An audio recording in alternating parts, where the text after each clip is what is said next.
The sun beat down on the cracked earth as I wiped the sweat from my brow. Another day, another disappointment. I, Dr. Alan West, once a respected name in archaeological circles, now found myself leading a ragtag team of desperate men in this godforsaken desert. "Nothing here but sand and broken dreams, eh, Doc?" Wilson quipped, his voice raspy from dehydration. I grunted in response, scanning the horizon.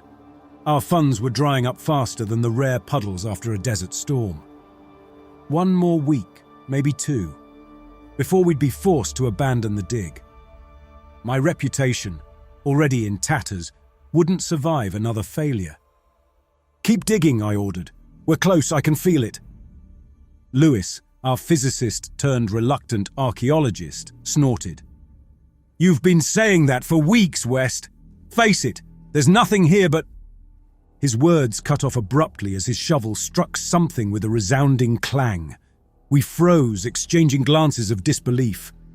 Then, as one, we scrambled to clear away the sand. Hours passed in a frenzy of digging. As the sun dipped, our shovels struck something solid. We cleared away the sand, revealing a trapezoidal object about the size of a briefcase. Its surface was a dull grey metal, covered in hexagonal etchings filled with a blue crystalline substance.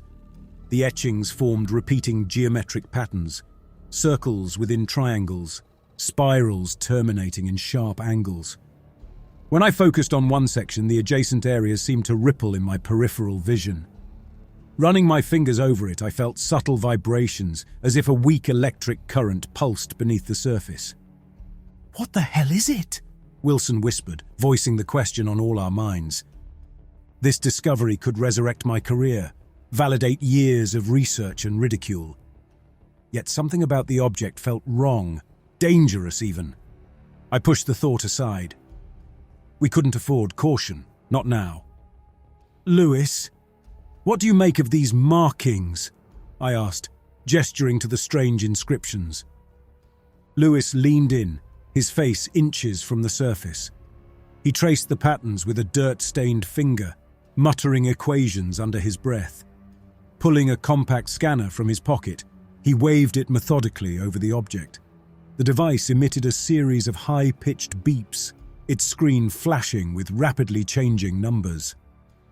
"There's an energy signature," Lewis said, frowning at the readout. "Faint, but definitely present. Some kind of power source inside.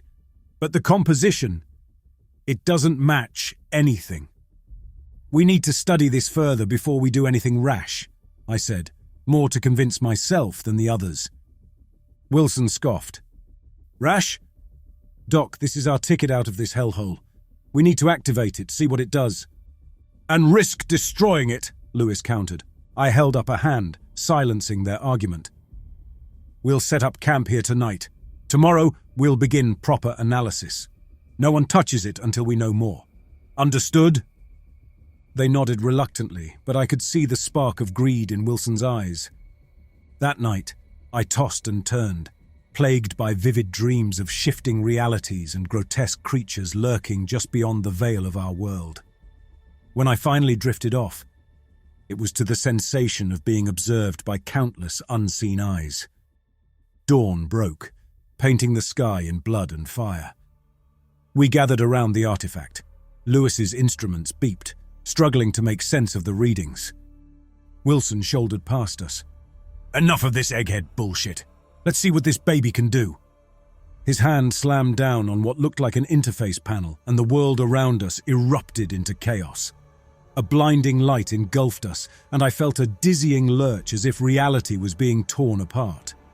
When my vision cleared, the desert around us had changed. The dunes rippled like water, and the sky above swirled with colors. "What have you done?" I gasped, staring in horror at Wilson. But where he had stood was now only empty air. Lewis stumbled, clutching his head. "The readings! It's like we're everywhere and nowhere at once." A low, inhuman moan echoed across the twisted landscape. In the distance, I saw bizarre shapes moving. "We need to shut it off," I said, fighting back panic. "Lewis, how do we—" My words died in my throat as I turned to face him. Lewis's body was, his limbs bent, his skin rippling like it was trying to escape his bones. "Help me," he croaked, his voice distorting into something inhuman. I scrambled backwards. What had we unleashed? As Lewis's form continued to warp and twist, I made a decision that would haunt me for years to come. I ran. The desert around me shifted as I fled, each step taking me through fragments of realities I couldn't begin to comprehend. Behind me, I heard screams, both human and otherwise. The artifact had torn open the walls between worlds, and now the horrors from beyond were pouring through. The once familiar desert had become an alien landscape, a nightmare realm where the laws of physics seemed more like suggestions. And somewhere out there, the key to fixing this mess or destroying everything waited to be found. The desert warped around me as I ran, each footstep landing on terrain that didn't match what my eyes perceived. One moment, I was sprinting across sun-baked clay. The next, my boots sank into something with the consistency of wet cement.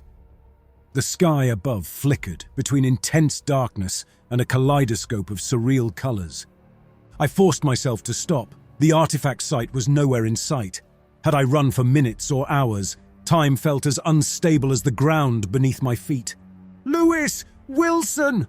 I shouted, my voice distorting as if passing through water. No response came.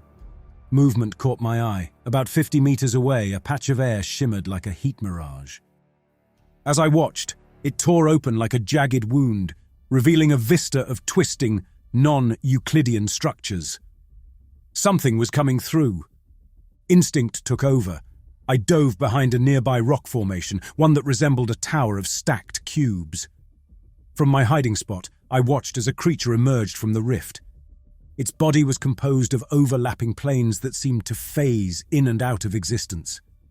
Where a head should have been, a cluster of tentacles writhed, each ending in what looked like a human eye. The thing paused, its tentacles swiveling in all directions. Was it searching? Sensing? I held my breath, pressing myself against the cool stone.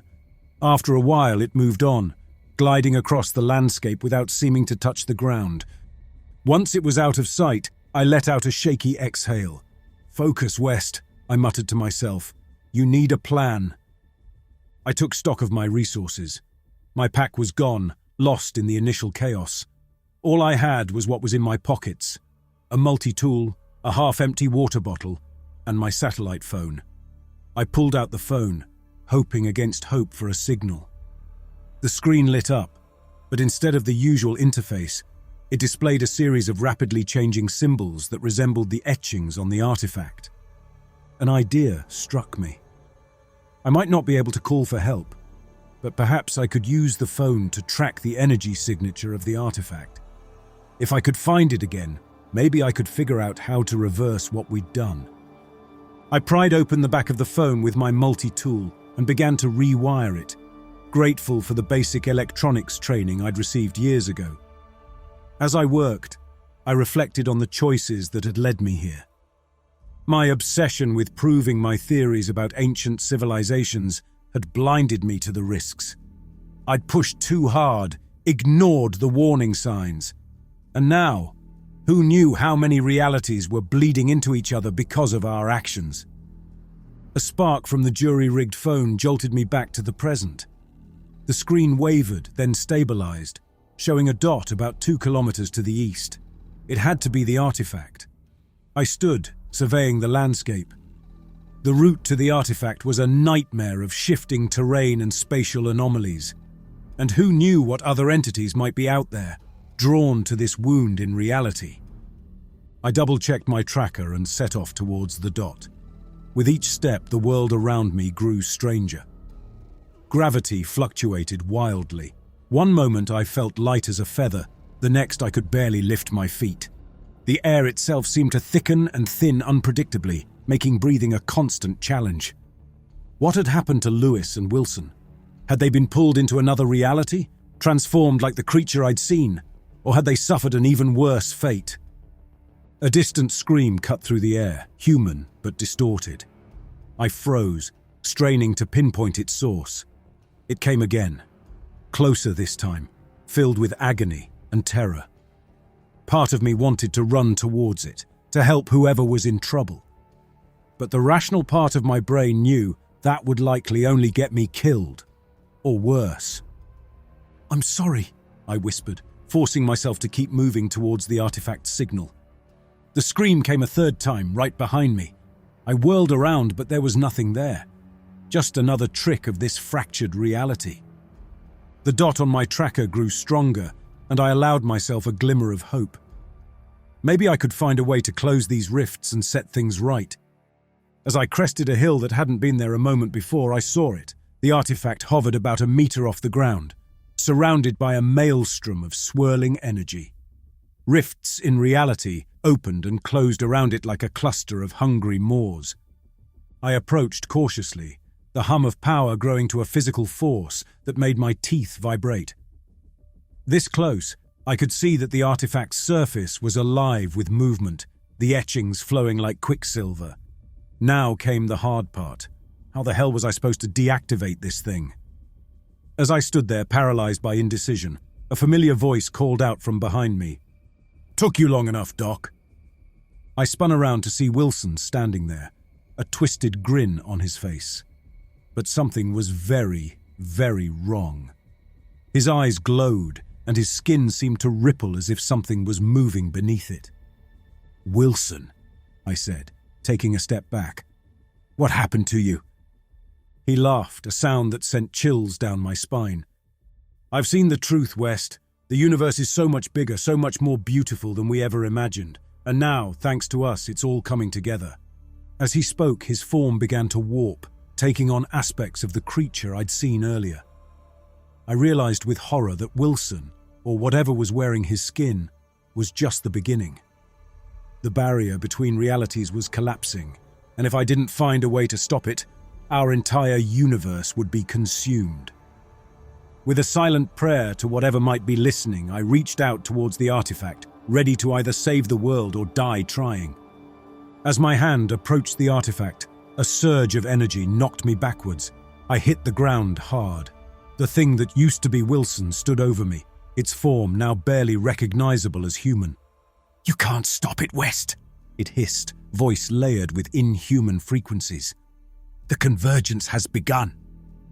I scrambled to my feet, the artifact pulsed with increasing intensity, each wave sending ripples.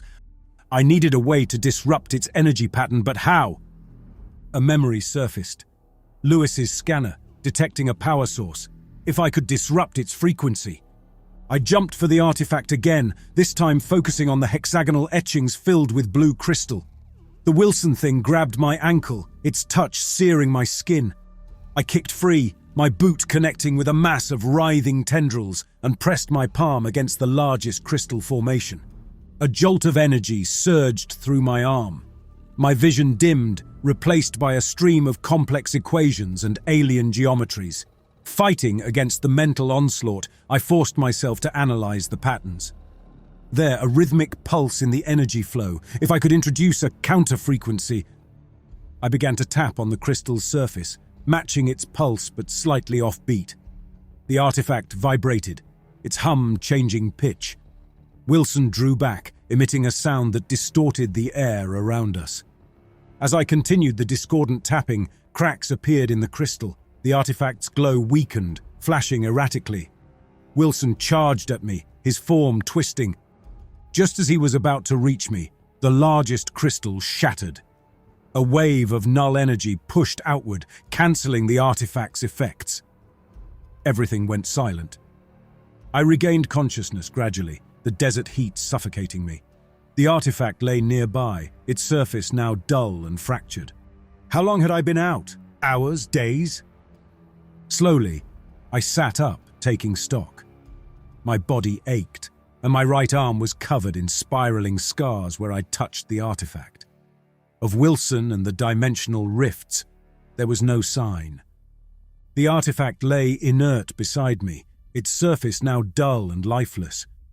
Whatever power it had contained was gone, spent in that final blast. But had it been enough? Had I managed to close the rifts, or merely bought us some time? As if in answer, about 100 meters away, the air shimmered briefly, like the heat haze over hot asphalt. A reminder that the barrier between worlds remained thin. I struggled to my feet, grabbing the now harmless artifact. I couldn't leave it here to be found by someone else. The risks were too great. As I began the long trek back to civilization, my mind grappled with what had happened. The universe was vaster and more terrifying than we'd ever imagined, filled with entities and forces that we could not fathom. And now I knew they were aware of us. I thought of Lewis, of Wilson, of all that had been lost. Their faces would haunt me, I knew, along with the responsibility I bore for this catastrophe. But dwelling on guilt wouldn't help. I had work to do. Someone needed to stand guard against future incursions, to watch for signs that the rifts were reopening. Someone needed to make sure humanity never again meddled with forces it couldn't control. That someone would have to be me. Weeks later, I sat in a nondescript office facing a panel of stern-faced government officials. They'd been grilling me for hours about what had happened in the desert. I'd told them a heavily edited version of events, omitting the true horrors we'd encountered. They didn't need to know everything. Not yet. So, Dr. West, the lead investigator said, leaning forward, what do you propose we do about this situation? We need to establish a monitoring system. Global coverage, looking for energy signatures similar to what we encountered. And we need a rapid response team, trained to deal with unconventional threats. And who would lead this team? Another official asked. I would, I said without hesitation. I've seen what's out there. I know what we're up against. There was a moment of silence as they exchanged glances. Finally, the lead investigator nodded. Very well, Dr. West. We'll be in touch. 5 years had passed since that fateful day in the desert. I stood in the control room of our hidden facility, surrounded by banks of monitors displaying data from our global sensor network. My eyes scanned the readouts, searching for any sign of interdimensional activity. Dr. West, we've got something, called out Rodriguez, our lead technician. Energy spike in Sector 7 matches the artifact's signature.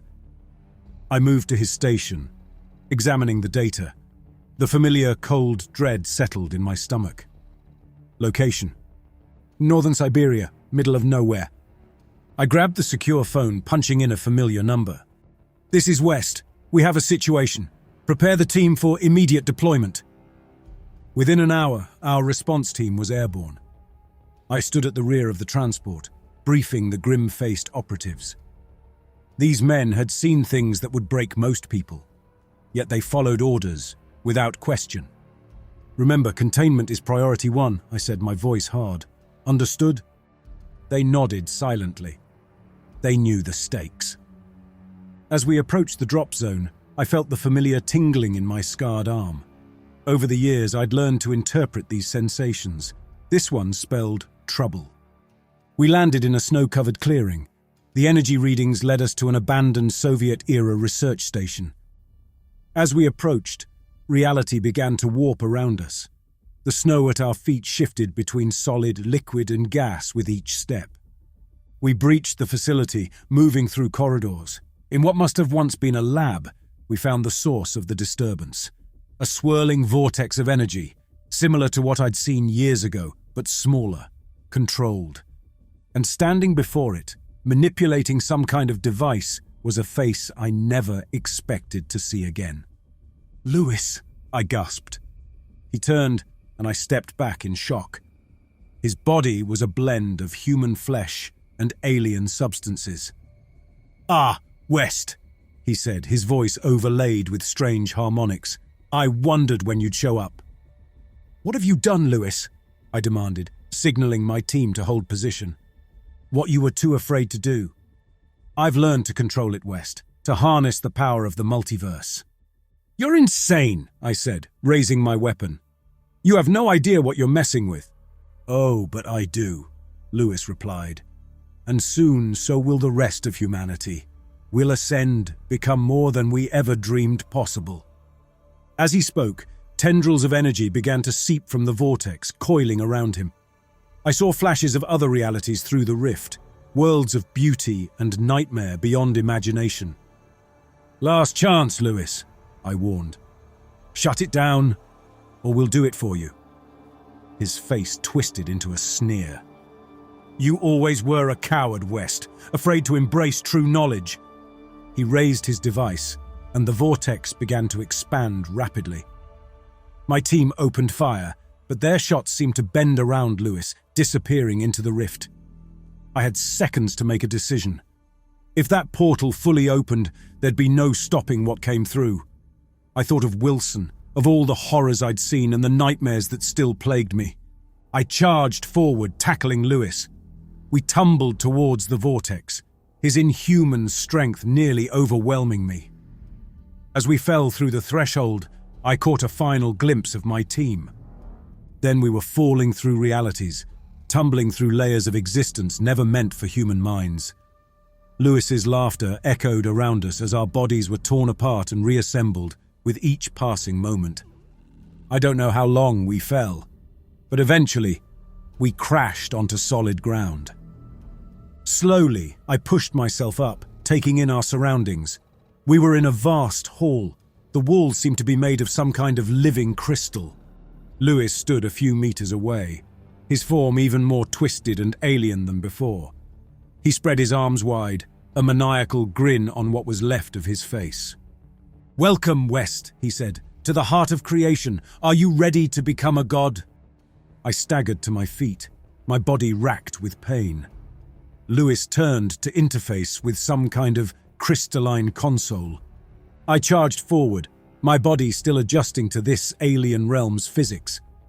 My tackle missed as Lewis phased partially out of existence, his laughter coming from multiple locations simultaneously. "Still thinking in 3 dimensions, West?" His voice reverberated from everywhere. How disappointingly human.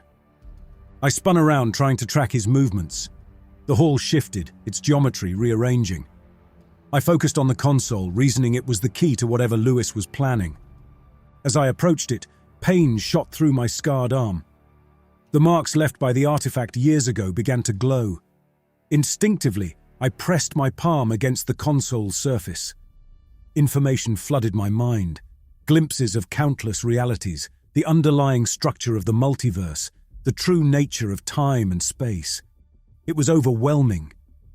"You feel it, don't you?" Lewis's voice cut through the maelstrom of data. He materialized beside me, his form changing between human and something distinctly other. The power to reshape reality itself. Why fight it? I gritted my teeth, forcing my mind to focus. Because some lines shouldn't be crossed, Lewis. We're not meant to play God. Gods, he scoffed. We're so far beyond that concept now. As we spoke, I noticed patterns in the data flow, similar to what I'd seen when deactivating the artifact. If I could just understand the underlying logic. Lewis must have sensed my intent. He grabbed my wrist, his touch burning cold. We grappled, our conflict rippling through the fabric of this place. Each blow warped reality around us. I felt my body changing, adapting to this environment in ways I didn't fully understand. I broke free from his hold and slammed him into the console. The hall started shaking. Cracks appeared in the crystalline walls, leaking in vistas of other dimensions. I saw glimpses of Earth, past, present, and possible futures, along with worlds beyond imagination. "It's too late!" Lewis gasped, his form destabilizing. "The convergence has begun. There's no stopping it now." I turned back to the console. There had to be a way to contain this, to close the rifts before they tore apart the multiverse. I felt the knowledge burning through me. I was changing. The power to reshape reality was intoxicating, and for a moment I understood Lewis's madness. But with that understanding came clarity. I saw the price of such power, the cascading destruction it would cause across infinite realities. I knew what I had to do. With a final command, I initiated the shutdown sequence. The hall began to collapse, reality folding in on itself. Lewis screamed, his body dissolving into streams of energy. As the world around me unraveled, I felt a sense of peace. I'd done what was necessary, sacrificed myself to save countless others. In my final moments of consciousness, I hoped it would be enough. I gasped awake, finding myself back in the Siberian research station. My team surrounded me, weapons raised. The rift was gone, along with any sign of Lewis. "Sir," Rodriguez asked cautiously, "are you?" I stood slowly, taking stock. My body felt normal, human, but the scars on my arm glowed faintly, and my mind was changed, expanded. "I'm me," I assured them, "but we have work to do." The hum of servers filled the underground command center as I stared at the wall of monitors, each displaying a different slice of global data. 5 years had passed since Siberia. A twinge in my scarred arm drew my attention. I rolled up my sleeve, revealing the patterns that still glowed faintly. Another disturbance was coming. "Sir," Rodriguez's voice cut through my concentration, "we've got another anomaly." I turned to face my second-in-command. The years had been kinder to him than to me. Location: Buenos Aires. Time dilation effect. Reports of people aging decades in minutes. I closed my eyes, extending my senses beyond the physical. The fabric of reality rippled, showing me glimpses of the disturbance. It's not isolated. There's a pattern forming. My enhanced consciousness was both a blessing and a curse. It allowed me to perceive threats beyond, but each use pushed me further from my own humanity. The others on the task force viewed me with fear. I couldn't blame them. Over the next 72 hours, reports flooded in from across the globe. A town in Norway where gravity reversed for 6 minutes. A skyscraper in Tokyo that suddenly aged 1,000 years and crumbled to dust. A patch of desert in Australia where the laws of thermodynamics simply ceased to function. I stood before the task force, my mind connecting the dots. These aren't random events. They're probes, testing the boundaries of our reality. "For what purpose?" asked Dr. Yamamoto, our chief scientist. "Invasion, colonization," suggested Colonel Anderson, the military liaison. I shook my head. "Something bigger. These disturbances, they're like ripples from a stone dropped in a pond. We need to find the point of impact." It took another week of sleepless nights and pushed mental boundaries before we found it. A massive energy signature hidden in the depths of the Mariana Trench. Whatever was coming, it dwarfed anything we'd faced before. I thought of Lewis, of the horrors we'd unleashed in our ignorance. This was something far beyond that. "Prep the Nautilus," I ordered. "We're going down there." As the team scrambled to prepare, I retreated to my quarters. In the privacy of the small room, I allowed myself a moment of vulnerability. My reflection in the mirror looked haggard, aged beyond my years. The price of knowledge etched into every line on my face. I pressed my palm against the cool metal wall, feeling the thrum of the facility's power. With each passing day, I felt less human and more something else. The expanded consciousness that allowed me to protect the world was slowly eroding my connection to it. A knock at the door snapped me back to the present. "Sir, we're ready to move out?" As I stepped out of my quarters, I left behind the last vestiges of the man I once was. Dr. Alan West, the archaeologist with dreams of academic glory, was gone. In his place stood the Watchman, the last line of defense against forces beyond our reality. The flight to the Pacific was tense. Each team member dealt with the impending mission in their own way. Some checked their equipment, others sat in silence, lost in thought. I felt their sideways glances, their unasked questions. As we approached the drop zone, I addressed the team. "What we're about to face is trust your training, trust each other, and above all, trust your instincts. If something feels wrong, it probably is." The Nautilus, our state-of-the-art deep-sea vessel, gleamed in the moonlight as it was lowered into the choppy waters. As we boarded, I felt a familiar tingling in my scars. Whatever waited for us in the depths, it was aware of our approach. The descent began, darkness enveloping us as we plunged into the abyss. With each passing minute, I sensed the barriers between realities growing thinner.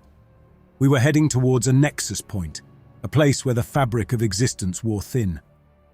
"Sir," Rodriguez's voice was tense, "we're picking up some strange readings." I looked at the instruments, my mind translating the data faster than any computer. "Brace yourselves," I warned. "We're about to cross a threshold." The Nautilus shook as we passed through an invisible barrier. Through the viewports we saw it. Rising from the ocean floor was a city. Towers reached upwards, their surfaces shifting and flowing like liquid metal. The Nautilus descended into the heart of the city. Reality warped around us, the laws of physics bending like reeds in a storm. We docked at what appeared to be a platform, its surface rippling like mercury. The moment we stepped onto the platform, time fractured. Rodriguez stumbled, his hair suddenly streaked with grey. Dr. Yamamoto gasped, her features smoothing as decades fell away from her face.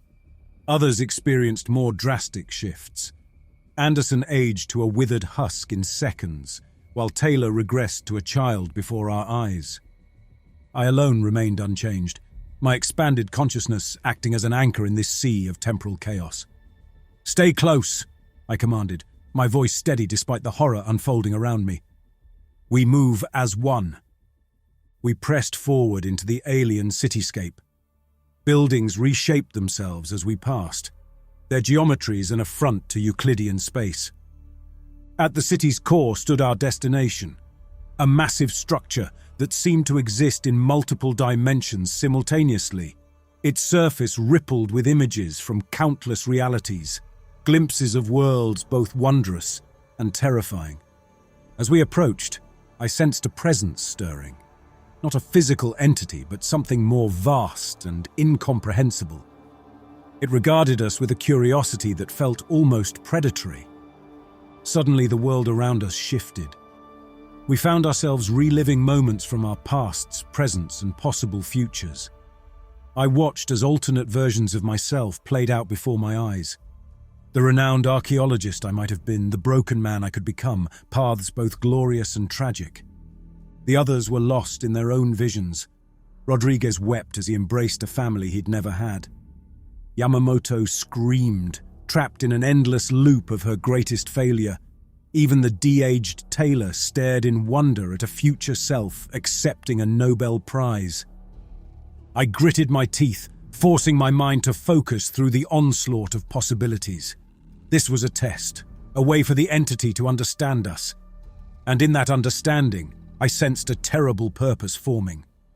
With monumental effort, I pushed through the visions, reaching out to touch the central structure. The moment my scarred hand made contact, everything changed. My consciousness expanded beyond anything I'd experienced before. I saw the multiverse in its entirety. Infinite realities branching and collapsing in a cosmic dance. And at the center of it all, the entity. A being of such immense power and age that the concept of godhood seemed insufficient. It communicated not in words, but in concepts that seared themselves into my mind. I understood its nature, its purpose, and the horrifying truth of our situation. Our universe, our entire reality, was nothing more than raw material to this entity. It sought to reshape existence itself, to mold countless realities into a new form that suited its inscrutable desires. The anomalies we'd detected were merely the first ripples of a coming tide that would erase everything we knew. As this knowledge crashed over me, I felt my grip on my own identity slipping. The entity's presence threatened to overwhelm me, to absorb my consciousness into its vast alien intellect. With the last vestiges of my humanity, I tore my hand away from the structure. I collapsed to the ground, my mind reeling from the cosmic truths I'd glimpsed. The others gathered around me, their temporal distortions stabilizing as the entity's attention focused solely on me. They looked to me for answers, for guidance in this situation. But as I stood on shaking legs, I knew that all my preparations, all our advanced technology and strategic planning, meant nothing in the face of this threat. We stood at the precipice of annihilation. The true battle was about to begin, and I was the only one with even a fraction of understanding of what we faced. I took a step, placing myself between my team and the incomprehensible being. "Get back to the Nautilus," I ordered, my voice strained with the effort of maintaining coherence in this warped space. Rodriguez hesitated. "Sir, we can't leave you." "Go," I commanded, pushing them back with a wave of energy. "This isn't a fight you can help with." As they retreated, the world around us began to shift. The alien city melted away, replaced by a void filled with swirling galaxies and collapsing stars. We were no longer in physical space, but in a realm where thought and reality intertwined. I focused my mind, drawing on every scrap of knowledge and experience I'd gained since that fateful day in the desert. The entity's vast consciousness pressed against mine, probing, seeking to understand and ultimately consume. Images flashed through my mind. Earth reduced to raw energy, countless parallel worlds collapsing into a singularity, the fabric of space-time being rewritten. This was the entity's vision, its grand design for reshaping existence. I pushed back, projecting my own thoughts, memories of humanity's struggles and triumphs. But it was like trying to stop a tsunami with a paper fan. The entity's power was overwhelming, its perspective so vast that our entire history was less than a blink in its cosmic eye. Reality warped around us as the battle of wills intensified. I found myself living through countless possible futures, each more devastating than the last. In one, I saw myself giving in, joining the entity in its reshaping of the cosmos, losing the last shreds of my humanity in the process. In another, I witnessed the Earth crumbling, humanity scattered to the stars, fleeing a universe that no longer obeyed comprehensible laws. Each vision was a hammer blow to my psyche, testing my resolve, tempting me with power or breaking me with despair. But with each scenario, I also saw the cost of failure. Not just for Earth, but for countless realities, infinite lives snuffed out or warped beyond recognition. The weight of that responsibility anchored me, giving me the strength to resist. I delved into my expanded consciousness, drawing on the knowledge I'd gained from the artifact, from Siberia, from every encounter with the impossible. I began to understand the underlying structure of reality, the cosmic code that governed existence itself. The entity withdrew, surprised by my resistance. Its attacks intensified, reality fracturing around us. The ocean above us transformed into a sea of stars. Time flowed backwards and forwards simultaneously. The very concept of dimension seemed to lose meaning. In this chaos, I found clarity. I realized that the entity, for all its vast power, was bound by certain cosmic laws. It could bend reality, reshape it to its will, but it couldn't simply erase the fundamental structure of existence. With this understanding came a plan, desperate and dangerous. I began to manipulate the reality myself, not trying to match the entity's power, but working within the constraints it couldn't break. The confrontation reached a fever pitch. The entity's frustration manifested in reality-shattering waves of force. I felt my mind stretching to its limits, my being on the verge of unraveling under the strain. But I persevered, focusing every ounce of my will on one singular goal. As the entity prepared its final reality-ending assault, I made my move. I wasn't trying to destroy the cosmic horror before me. I knew that was impossible. Instead, I worked to reshape the barriers between dimensions, to create a cosmic firewall that would cut off its access to our reality. The entity realized my plan too late. It lashed out, its power tearing through layers of existence. But the seeds of isolation were already planted. I felt reality shudder as new barriers snapped into place. A scream of cosmic proportions echoed through dimensions as the entity found itself cut off, trapped outside the bounds of our universe. The backlash of energy was catastrophic, reality warping violently as it struggled to stabilize. As my consciousness snapped back to my physical body, I knew the cost of victory would be high. But I had done it. I had saved our reality, even if I had fundamentally changed it in the process. The alien city was collapsing, the depths of the ocean roiling with unleashed energy. I staggered back towards the Nautilus and my bewildered team. The Nautilus breached the surface, emerging into a world forever changed. Auroras painted the sky in colors visible even in broad daylight. Gravitational anomalies rippled across the globe, a reminder of our brush with cosmic forces. The last vestiges of the entity's influence faded from our reality. In the days that followed, the world grappled with the aftermath. Scientists struggled to understand the new laws of physics that governed our altered reality. Governments and religions alike faced crises as humanity confronted its new place in a suddenly smaller universe. As I looked at the night sky, its familiar constellations now seeming somehow closer and more constrained, I felt the full weight of my choice. I had saved humanity, but I had also fundamentally altered the course of our destiny. The stars that once promised infinite exploration now marked the boundaries of our cosmic prison.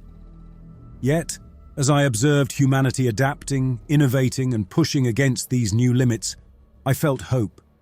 We had survived cosmic horror and emerged scarred but unbroken. Whatever challenges this new, constrained reality held, I knew humanity would face them with the same resilience that had allowed us to triumph over an entity that reshaped worlds. The universe may be smaller, but our potential remained infinite, and I would be there, watching, guiding, and protecting, the eternal sentinel against forces that lurked beyond the veil of our new existence.